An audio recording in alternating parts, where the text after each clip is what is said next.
Joining me now from Washington, D.C. for a closer look into situations surrounding current happenings in Israel is a global affairs analyst, Calvin Dack. Good to have you join us. Good to be here. We know that this particular diplomatic move was started by the Trump administration. Does this also signal the resumption of diplomatic ties between Israel and Morocco? Well, I think that it definitely signals that relations between Morocco and Israel are improving and they are deepening.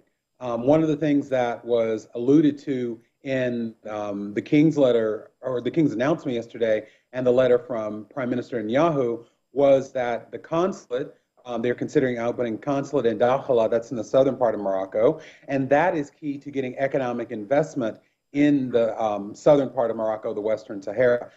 So I think that economically and politically, it shows that Israel and Morocco are getting stronger. But there was something still hanging in the balance, which is the Negev summit. It was supposed to be held in Morocco later this year, and that was meant to deepen the cooperation between Israel and its Arab neighbors. Morocco cancelled that forum last month, and that was in protest against Israel's military campaign in the occupied West Bank, and as well as its illegal settlement expansion. With that still hanging in the air, that's not over. What does that mean for the improvement, like you mentioned, of ties between both countries?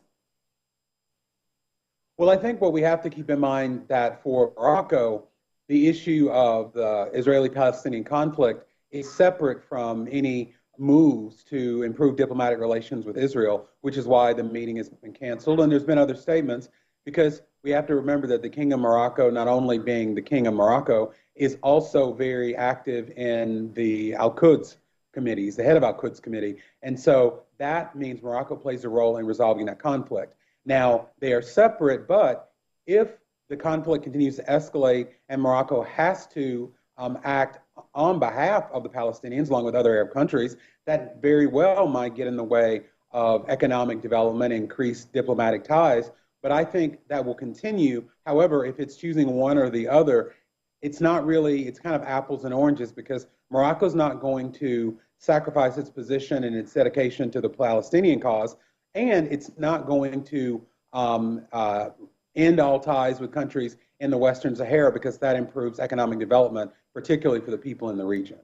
And with a hardline government in Israel, do you see a rollback in some of this, probably in the coming days, in the coming years, a rollback in some of the improvement that has been made, today?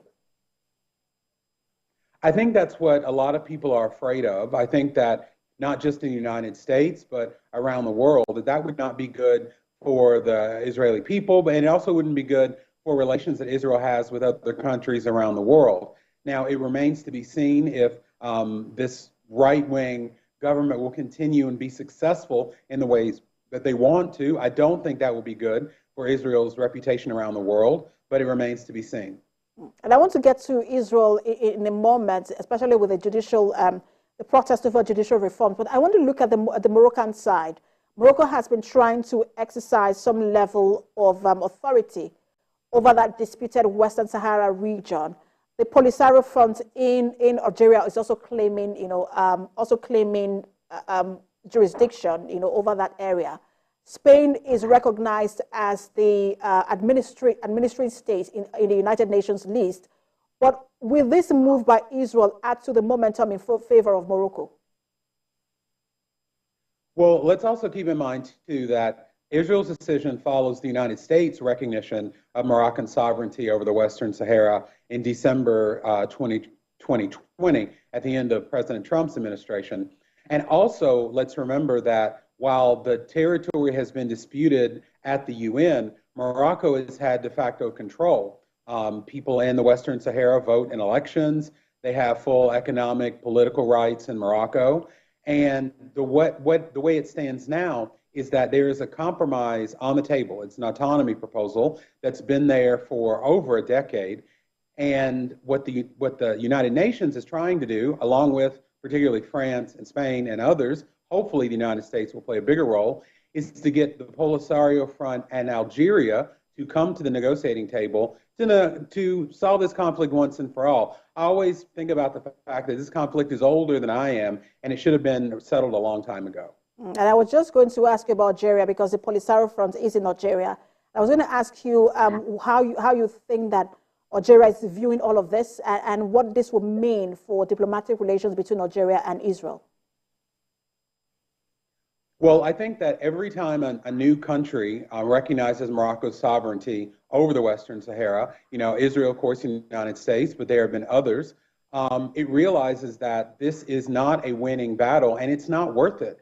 So many resources from Algeria are going into this, and they've been going into it for over 40 years. And the people that are affected most are these Sahrawis, the people that live in the Western Sahara that Algeria and the Polisario claim to protect.